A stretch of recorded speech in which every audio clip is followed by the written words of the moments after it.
सत्संग की प्राप्ति हो पाई। आज हम जीवों को बड़े आसानी से सहज में घर बैठे वही अवसर मिला हुआ है। मिल तो गया है, लेकिन फिर भी हम लाभ तभी उठा पाएंगे जब उसके पात्र होंगे। वैसी हमारी करनी होगी, संस्कार होगा, तभी हम समझ पाएंगे, और समझ पाएंगे तभी उसे प्राप्त कर पाएंगे। सत्संग का मतलब होता है सत्य का संग।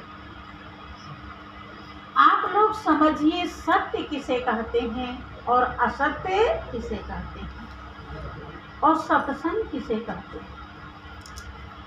देखें, एक ऐसी शक्ति है इस दुनिया में जो पहले भी थी, आज भी है और आगे भी। जैसे आप की कोई औलाद है,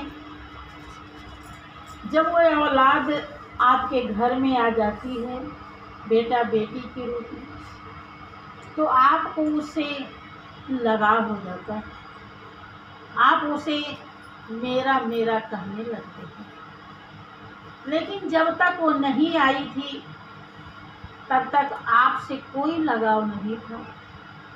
लेकिन वो शक्ति तो भी थी जो उसके अंदर आत्मा है। सभी के अंदर बहनों वही परमात्मा आत्मा के रूप में स्थित है। लेकिन ध्यान रहे, आप इस दुनिया में बहुत सारी चीज़ों से अवगत हैं, बहुत सब चीज़ें जानते हैं। शरीर के अंदर कितनी नस नाड़ियाँ हैं, पढ़ने लिखने वाले बच्चे जो साइंस पढ़ते हैं वो जानते हैं। नहीं पढ़ते हैं वो भी जानते हैं इतना कि हड्डी है, इसमें चमड़ा है, मांस है, मलमूत्र है, गंदगी है। लेकिन किसके कारण ये आबाद है उसको जल्दी से कोई जानता नहीं। और वही परमात्मा का स्वरूप है। सब के अंदर वही परमात्मा आत्मा के रूप में स्थित है। सब जान जाते हैं, लेकिन उस आत्मा को आप पहचानते नहीं। अगर आत्मा को आपने पहचाना नहीं तो समझ लीजिए कि जितना भी आपको मालिक ने व्यवस्था दी है वो सब व्यवस्था व्यर्थ। जितनी व्यवस्थाएं, जितने साधन शौकत के लाखों न्यामतें दी तेरे यार हमको, कैसा खुद गर्ज भूला तू भगवान को। जर्रे जर्रे में वो है समाया हुआ, देख जो तू न पाए तो वह करे। आदमी में अगर आदमी की तरह आदमियत न आए तो वह क्या करे। देने वाले ने दुनिया को हर चीज दी, पाने वाला न पाए तो वह क्या करे। अक्ल दी शक्ल दी और दिया कुल जहां, मुँह दी मुँह में दी उसने मीठी जुबान। वक्त सुंदर सुनहला है तुमको दिया, व्यर्थ यूं ही गंवाए तो वह क्या। आँख दी अपने ईश्वर को पहचान ले, क्या हकीकत है तेरी यही जान ले। हर तरह से तेरा वह निगाहवान है, खुद को खुद में छुपाए तो वह है। आपके अंदर ही वो खुदा, वो मालिक छुपा हुआ है। लेकिन मालिक के नाम पर आप बहुत पूजा पाठ करते हैं। अभी गणपति पूजा आया था, किया होगा। अब देवी का पूजा आने वाला है, आएगा। समय समय पर सब पूजा आता रहता है और आप करते रहते हैं। लेकिन जिसकी पूजा आप करते हैं, क्या उसकी पहचान भी हुई आपको है? क्या देवी या गणपति मिट्टी की मूर्ति की एक शक्ति है? क्या है? आपका क्या विचार है इसके बारे में? जो मूर्ति बना के रख दिया जाता है, क्या वही है कि कुछ और है? नहीं समझ में आया। शक्ति है, शक्ति है कहानी, लेकिन उस शक्ति को आप दुनिया की चीज मांगने में लगा देती है कि ये चाहिए, गणपति बप्पा से ये मांगो, वो मांगो, देवी से ये व्रत रहेंगे, आप पूजा करेंगे, लेकिन क्या देवी से देवी को मांगते हैं? बिना मांगे मांगना नहीं चाहिए, मांगना नहीं चाहिए, लेकिन अगर मांगती भी हो तो वो चीज मांगती हो। गौर करो, जब मांगी नहीं थी तो पहले पता नहीं कितना चीज, माता पिता जब आप पैदा हुए तभी मालिक ने कितनी चीजें दे रखी। सब तो नहीं दी, सब सुनो, सब अगर दी होती तो फिर मांगते क्यों? इसका मतलब कुछ कमी रह गई। तो कुछ कमी तो रहेगी ही, कमी तो राजा की पूरी नहीं होती, प्रजा की कहाँ से पूरी होगी? पूरी जिंदगी भर मांगते मांगते मांगते आप थक जाएंगे, लेकिन कमी पूरी होने वाली। और ध्यान रहे, आप कितना भी मांगे वही मिलेगा जितना आपने कर्म किया। कर्म से ज्यादा मिलने वाला नहीं। हाँ, पूजा पाठ व्रत उपवास करते करते जो पुण्य कुछ बन जाता है, और जिस समय जो चीज मिलनी होती है, तो जब उस समय वो मिल जाती है तो आपको लगता है कि इस देवी ने दे दी, इस गणपति ने दे दिया, हनुमान जी ने, बड़े महाराज ने दे दिया। देता कोई नहीं, भगवान भी नहीं देते। सुनो, समझो बात, बोलो नहीं समझो। देता कोई नहीं, देता अपना कर्म। अब आप सोच रही होंगी बात सही नहीं लग रही है, नहीं लग रही है। कर्म कैसे देता है? अब एक बच्चा पैदा होता है तो फुटपाथ पे पैदा होता है, भिखारी के, जो भिखारी भीख मांगते हैं और फुटपाथ पे सो जाते हैं, उनके यहाँ भी औलाद पैदा होती है या नहीं होती? वो पैदा हुआ, पैदा होते ही उसके हाथ में कटोरा मांगने वाला, और ये उसी समय पैदा हुआ महल में, राजमहल में, 20 मंजिल की कोठी है, शान शौकत की कोई कमी नहीं, धन रुपया पैसे भंडार है। तो ब्रह्मा ने ऐसा क्यों कर दिया? विचार कीजिए। अभी तो कोई बच्चे ने कर्म नहीं किया है कोई है? अभी तो कोई काम नहीं किया, तो एक को फुटपाथ पे पैदा कर दिया और एक को राजा के यहाँ पैदा कर, क्यों? क्या बात है? कुछ तो है। इसका मतलब है जैसा हमने पहले कर्म किया था, आज का कर्म नहीं, पहले, वैसा हमको जन्म है। अब उसी हिसाब से हमें घर बर भी मिलेगा, घर परिवार भी आगे। और दूसरी बात, उस मालिक को सब खबर है। वो मालिक आपसे बहुत ज्यादा बुद्धिमान है, अनंत गुना समझदार है, शक्तिमान है, सब करता धरता है। वो क्या नहीं जानता कि आपको क्या चाहिए, सब जानता है, फिर भी आप मांगते हैं।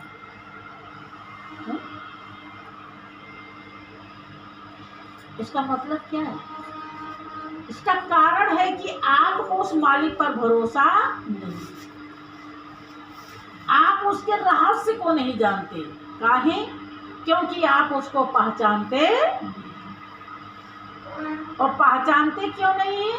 क्योंकि आपको पहचान का ज्ञान नहीं। और ज्ञान क्यों नहीं है? क्योंकि आपके जीवन में सच्चे संत नहीं मिले। सच्चे संत ही पहचान कराते हैं। घट घट में किसी ने कहा कि मिलता नहीं है आत्म ज्ञान सतगुरु की बिना। मिलता नहीं है आत्म ज्ञान सतगुरु के बिना। होता नहीं है कल्याण सतगुरु के बिना। होता नहीं है कल्याण सतगुरु के बिना। घट घट में वह साई रमता। घट घट में वह साई रमता। होती नहीं है पहचान सतगुरु के बिना। होती नहीं है पहचान सतगुरु के बिना। मिलता नहीं है आत्मज्ञान सतगुरु के बिना। मिलता नहीं है आत्मज्ञान सतगुरु के बिना। होता नहीं है कल्याण सतगुरु के बिना। होता नहीं है कल्याण सतगुरु के बिना। पाँच तत्व का जगत झमेला। पाँच तत्व का जगत झमेला। मन का बना है गुलाम सतगुरु के बिना। मन का बना है गुलाम सतगुरु के बिना। मिलता नहीं है आत्मज्ञान सतगुरु के बिना। मिलता नहीं है आत्म ज्ञान सतगुरु के बिना। होता नहीं है कल्याण सतगुरु के बिना। होता नहीं है कल्याण सतगुरु के बिना। भाई बंधु धन यौवन तेरे। भाई बंधु धन यौवन तेरे। आवे नया तेरे काम सतगुरु के बिना। आवे ना आखिर काम सतगुरु के बिना। जब भाई बंधु धन यौवन आखिर में अंत में काम आते हैं, कौन काम आता है? भगवान। अब भगवान कब काम आएंगे? जब भगवान को अभी साथी बना देंगे। साथी किसको बनाए हैं? किसी को अपनी यौवन अवस्था पर गर्व है कि हम बहुत अच्छे अब जवान हैं। किसी को अपने पति पे गर्व है, किसी को पत्नी पे गर्व है, किसी को बेटा बेटी पे गर्व है।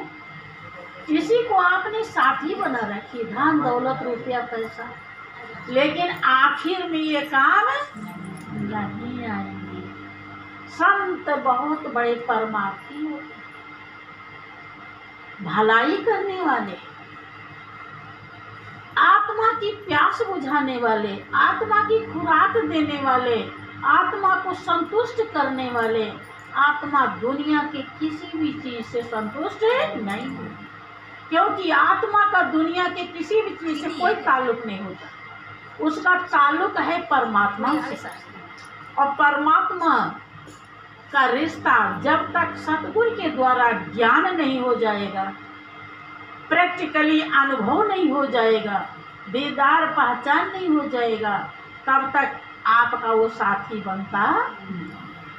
इसीलिए पूजा तब शुरू होती है जब संत सतगुरु का शरण मिलता है। इसलिए कह रहे भाई बंधु धन यौवन तेरे, आवे न आखिर काम सतगुरु के बिना। फिर क्या करना चाहिए? सतगुरु संत शरण में आओ, सतगुरु संत शरण में आओ, लगता नहीं है कुछ दान सतगुरु के बिना, लगता नहीं है कछु दाम सतगुरु के बिना, होता नहीं है कल्याण सतगुरु के बिना, होता नहीं है कल्याण सतगुरु के बिना। आपको भूख लगी हो, बहुत भूख लगी है, बेचैनी हो रही है रोटी के बिना, रोटी जब कोई दे दे आप भोजन कर ले तो शांति मिल जाती है, संतुष्टि मिल जाती है। ऐसे ही जब तक आत्मा को परमात्मा नहीं मिलता तब तक उसे शांति नहीं मिलती, चाहे जितना धन दे दीजिए। अब आपको भूख लगी है तो कुछ अच्छा लगता है? कभी आप बहुत ज़्यादा भूखे होंगे, कभी ऐसा नौबत आई हो जिंदगी में, याद रख कीजिए, उस समय लगता है कि क्या करें, कोई बोलता भी तो अच्छा नहीं लगता।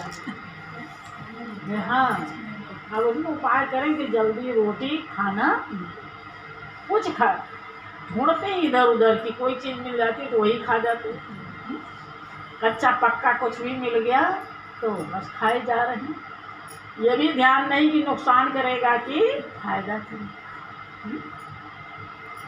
जब पेट का खुराक देते हैं तब शांति मिलती है, और आत्मा की खुराक तो मिली ही नहीं इतने दिन तक।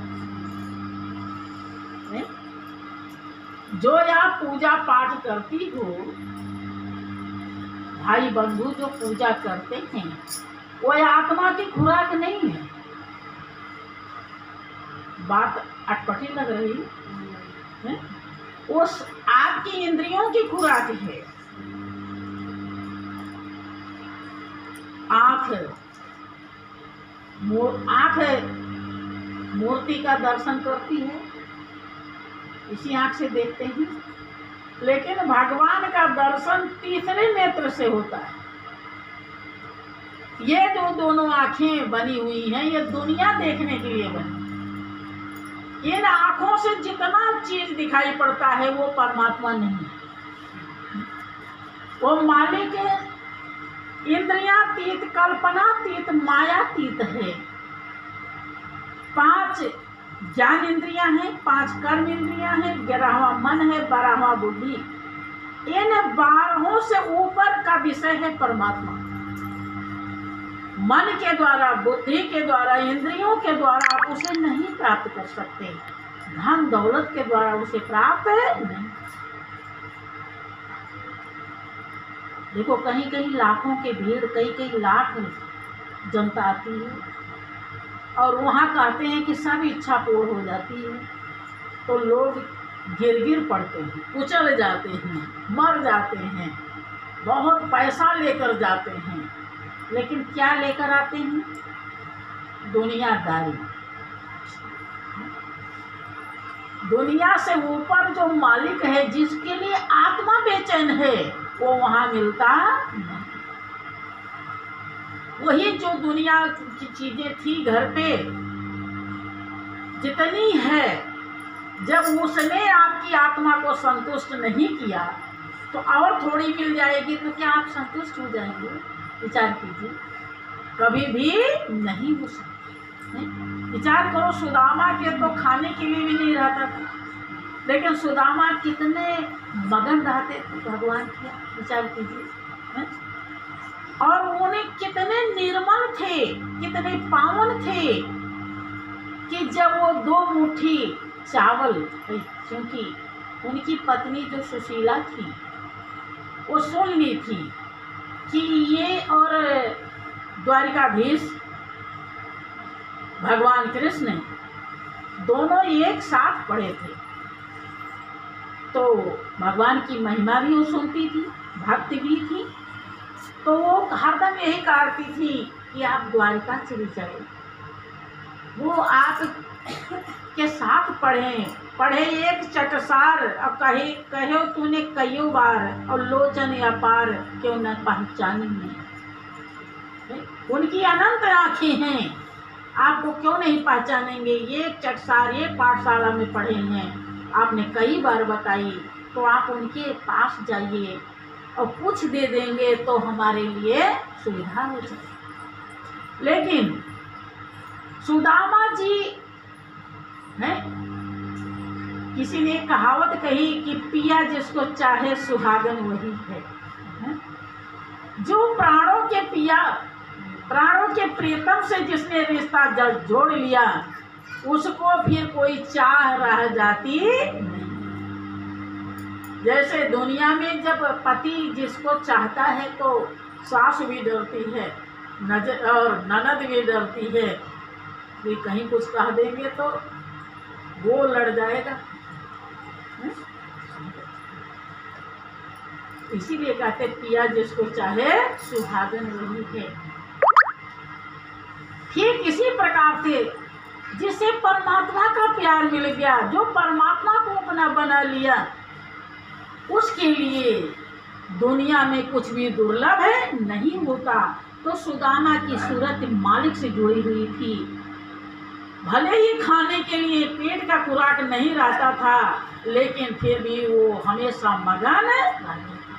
5 घर भिक्षा मांगते थे, कभी कोई दे देता था 5 घर में, एक दे दिया तो थोड़ा सा मिल गया, उसी में पूरे परिवार के लिए बनाया तो जरा सा हिस्सा आया, कहाँ पेट भरा। और फिर दोबारा मांगना नहीं है, किसी से कुछ मांगना नहीं है। जब भूख लगेगी तो फिर दूसरे दिन 5 घर मांगेंगे, ये नियम था।